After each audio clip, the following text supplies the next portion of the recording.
Alright, yo, let's have a quick chat. I just finished watching Christina's video for this year's NaNoWriMo, which I look forward to every year because every year she does something a little different.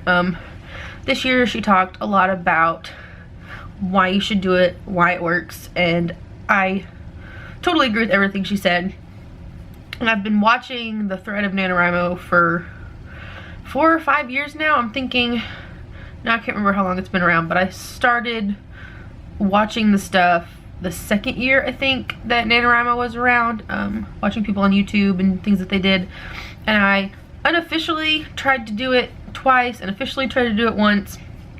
And I was always a student at the time and had things that I had to be graded on that I put more time into in November. November is usually the busiest time of the semester for me in the fall. It's just crazy being an English major.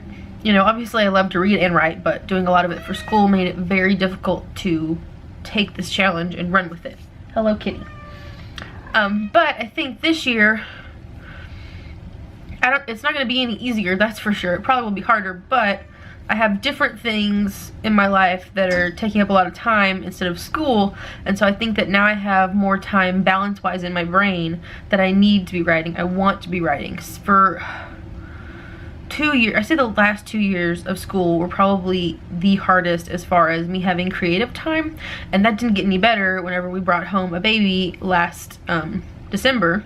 So I have to do this. I have to make time every day, just for a little while, to write a novel. And so if you're thinking about it, really consider trying it. Like the first time I did it, I just tried and I got in my head, and when I got behind, I was just like, forget it.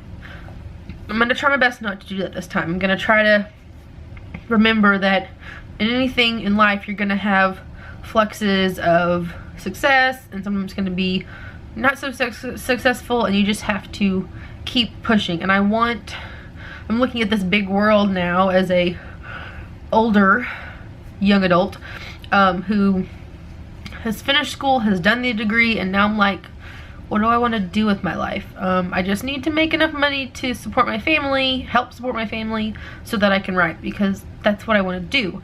It's what I've wanted to do since I was in 7th grade. I just have never pushed myself to complete a project. When you get to that point where the oomph of this new idea kind of wanes and you get to the hard part of writing, that's where I get stumped. And I don't want to do that anymore. I don't want to be afraid to try and just do better. I mean, I have a friend who finished a book, or is about to finish a book. I need to go look. Anyway, she's been working on it for a really long time, and it sounds amazing. And I was like, you know, even if nobody reads it but me, I can say I wrote it. I can say, like she said, I won, I finished it, I did it.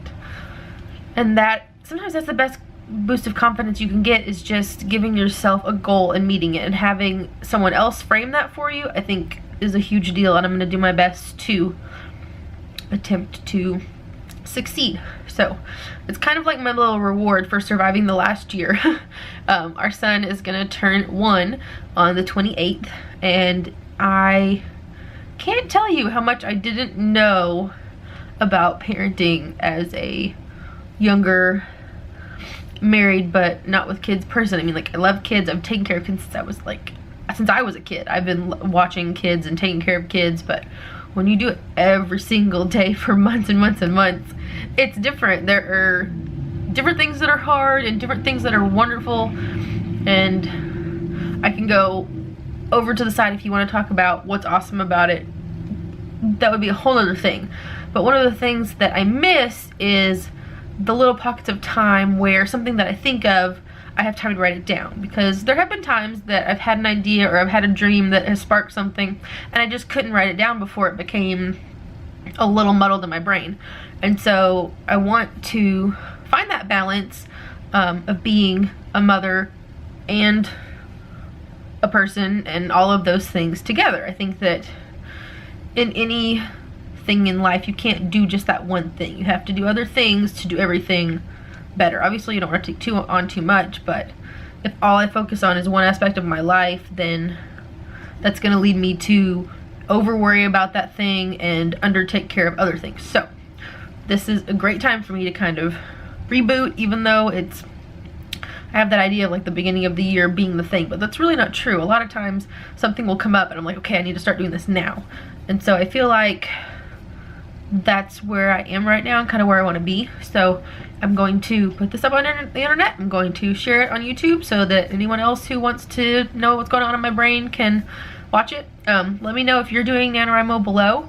And I know that this is kind of a sidestep thing for me trying to get my YouTube presence back. I've been doing vlogs all year, but I haven't actually edited very much of it or posted any of it because it's a little hard with a, you know, almost 1-year-old running around, let me tell you.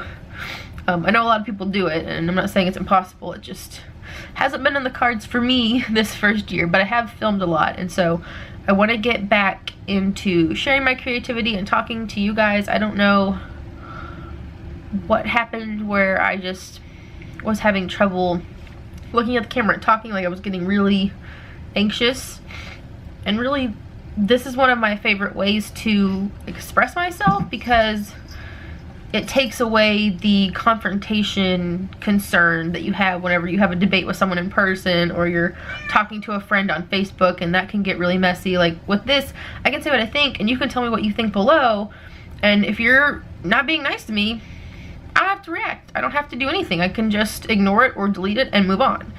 And that helps me share what I think and also work on interacting with confrontation when it's appropriate, when I want to, without the actual like pressure of it being like immediate. I have time to think about and formulate a response to an argument or just a conversation that I'm having with someone who has a different opinion than me. So that's a long-winded way to say that I hope that this is my first video in a long row of videos that are much more consistent than I have been in the past, and hopefully I will be able to get back on here a month from now and say that I did it, that I completed NaNoWriMo. So good luck if you're doing it, and let's get started.